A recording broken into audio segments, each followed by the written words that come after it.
the guy, this is your assignment. Now, Vice President of Marketing, I want you to come. I'm the CEO. I want to know 20 years after flight attendants work here, come back to me in a month and tell me what's going to fire her up. Picture frames. Can you imagine her going to work? I mean, can you imagine? I mean, here's me, just common sense guy, didn't go to school. Lord gave me common sense. Okay, we've got a, the gal when she leaves 3 or 4 days, leaves the 4 kids. The husband's home with the 4 kids. Okay, it's kind of a team effort. Maybe because we got a fleet of aircraft and hotel contracts around the world, we should ask them where they'd like to go for 2 weeks. They've been with us for 20 years. You think she might be a little more fired up when she goes to work the next day and tells the new gal what you're going to get if you stick around here for 20 years. You get to go to Tahiti. No, you get a picture frame. Hey, look at this thing. I don't know, but I'm just telling you, we don't have any competition because I just talked to a pilot, American pilot, just this week in Indianapolis, right? Randy was with us. I asked him, what do you get at American when you retire? They gave us cake, gave me a cake and a coffee. Cut his pay in half by what, 48%? Cut his pay in half, cut his pay by 48%, working for American Airlines. So if you know any pilots, go talk to them, right? My buddy Jeff is so fired up that I stayed in the business because, I mean, what if I'd have quit? He's got 3 boys that he gets to goof around with, okay? My friend Al Huva lives in British Columbia, Canada. He's my second fastest growing group in all of Montague, and I got the fastest growing group, so he's the second fastest. I mean, he's got the second fastest growing group in all of my group. And he drove a Zamboni around with the ice, all right, cleaning the ice. So, by the way, because Matt and I retired, John got in the business, and now he's retired as a Blue Diamond, an average Blue Diamond. And again, the name calling, just to give you a heads up on this. At first, when you come, you don't want to be called names, but when you start getting paid $100 a week, then $300 a week. Now, we high-fived each other at our first $100. So we made $103 our first week that we built Montague. Randy, what did you make your first week? 157. 157. New Star 500, so he's already made more than me my first week. Okay? So then we high-fived each other. We said, hey, if we can, they invested about $300, $400 on 3 cases, right? So he's already got $150 toward that. Hello, there's not too many companies your first week you're halfway into getting in the black in your business. So, I don't know what you all do for a living or how much, I don't know how long, I don't know what you got to invest in a tile business, John, but you get halfway back of what you invested your first week. I don't think so. You know, that's pretty cool. So, so John is a Blue Diamond in my business, and he didn't want to do it. Nobody wants to do nothing, right? But, this is the perfect state for this, because everybody lives in Florida is ambitiously lazy, right? So, I mean, I don't understand. This should just be like jam-packed standing room only like it was in St. Petersburg last night. It's all got to do with all of us here in the room taking ownership and realizing that, hey, look, there is a way to freedom, because everyone's sitting in their offices praying that, I mean, come on, maybe not everyone. Some of them might not want to be in the view. They like looking at the view. But some of us want to be in the view instead of looking at it. I mean, I know they give you a big rubber tree plant like when you work for the big companies and everything, but I mean, come on, it gets old after, doesn't it? I mean, there's no competition. They're not giving away. Look at, I mean, you turn to this page. Hey, look at, they got 4 kids, so that means if you got 4 kids, it's not real easy to raise 4 kids. So that, I mean, you know, you got to be able to figure that, fit that in. I mean, I didn't get fired from my job. I called my boss up after 6 months and said, hey, I haven't talked to you, I haven't talked to a coworker, I haven't talked to a client. No one knows that I've been promoting at night like a paper route, like moonlighting, a fruit juice. And I'm making $17,000 a week on the side. I said, is there a way I just make, I'd like to just, because my friend Matt retired from his carpentry business, I'd like to be a goof around and play with him, so I'd like to just like get paid on commission, so none of this, you know, $60,000 that you give me the salary. He said, you know I'm a Harvard grad? I said, yeah, you tell me every day you're a Harvard grad.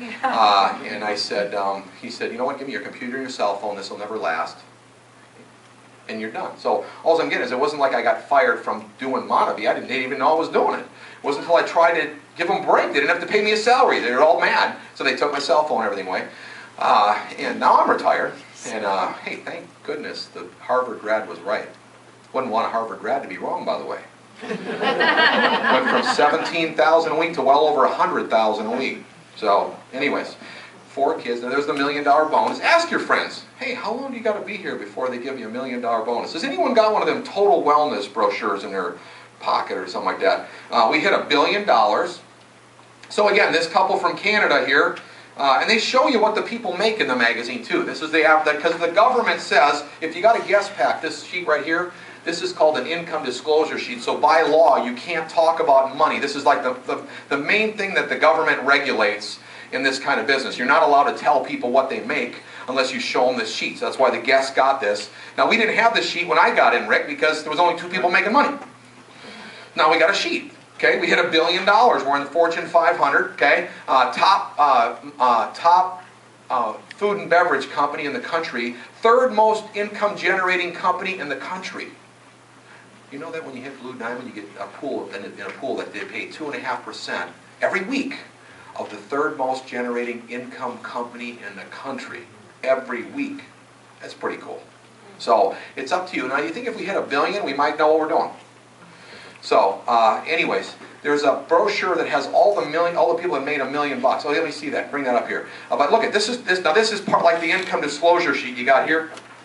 By the way, I would put that right on top of this to show people, hey, you got one of these at work, one of these income disclosure sheets where they show everybody what everyone makes. No, nobody knows what anyone makes. Figure if you don't tell me, you're probably broke. Anyways, I don't know who came up with the concept of not telling anyone what they make. I mean, because I never heard it, because I never went to school, so it must have been the professors. I don't know. But it was probably, they were broke, maybe. I don't know. Take a look at it. This shows you right there what everyone's making on this page. $424,000 average income on this page. Here's a student right here, 21 years old. You kind of pick, well, you're going to go talk to your friends, say, hey, look at this guy owned his own business. This guy was a pilot. Or, you kind of do a little homework on it, and people love looking at magazines. This couple, by the way, made $100 a week 15 months ago. Now they're making $20,000 a week. Okay, they're underneath my friend that's a Zamboni driver that didn't get in for 2 years. What if I'd have quit? Him and his wife are making $2,000 a month as a Zamboni driver, and now he's making $18,000 a week as a Blue Diamond in this business. What if I would have quit? Shame on me. And there are people in this business that have been in like me, very sharp people, but they for some reason even got a testimony on their kids taking the product, and they stopped promoting it because it was too hard or something. I don't know what it was. I mean, like, here he is right here, driving his Porsche, Blue Diamond's in the business. Look at, there's his Zamboni that he was driving, cleaning the ice. All right, him and his wife didn't get in. I only called him 3 times, so I don't bug anyone. I mean, I'm like, if you're not interested, if you're not looking, then I'm not really going to bug you. But this is pretty cool. Put this up at work tomorrow. If you're in the business, or once you sign up tonight, go put this in.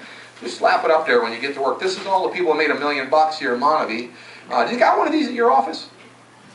Right? I mean, you know, people are kind of like, oh, they kind of roll their eyes back, this and that. I'm like, think about this. I mean, here's my brother-in-law. I mean, if you can help your brother-in-law and sister-in-law make $1 million, that's pretty good. In-laws, you know what I mean? Okay? My mother-in-law, I tell you that she's an emerald. I don't mean to embarrass anyone. She's making $3,000 a week. My mother-in-law. So that's who I had to work with the first part of the business, because this little guy right here I had to work with, little Scotty Henry, he's made $1 million. 19 years old. At 18, he capped the team commission. There's a commission that you get paid up to $10,000 a week, and he capped it at 18 years old. Why did I have to work with Scotty? Because his dad and all the adults in Lantana, where I live, were going like this. How big could the Aki Berry be anyway? You see this plaque? What is that plaque? I don't have one of them. It's a college degree. You got one? No, I didn't go to school. Oh, I did go to school. I'm a graduate. You know, I own my own real estate company. I know what I'm doing. What if Montague don't last? How do you think I answered it? The guy sounded so confident that I'd run. Because I didn't go to school, I didn't know what to say. I've just never been a real controversial type person. I ran over the guy that had their own mortgage brokerage firm. He said, oh, see that plaque? I own my own mortgage brokerage firm. I'm smart. Look at my plaque. Did you go to school? No, I never went to school. What if Montague don't last? And they all had a good point back then, because it was only a year and a half. I've been in a year and a half, okay? But the stockbroker said the same thing. Great view, though, looking over the Intercoastal. I don't know what he does now. I don't know what the mortgage brokerage guy does. My banker said the same thing. I don't know. He's not there anymore either. I mean, I'm just like, no one's around anymore. Except for me, Montague. Just giving you a heads up. None of them had one of these on their thing. We didn't even have this when we got in. Like, right now, people should be flying through the ranks like never before, but it's up to you to get your map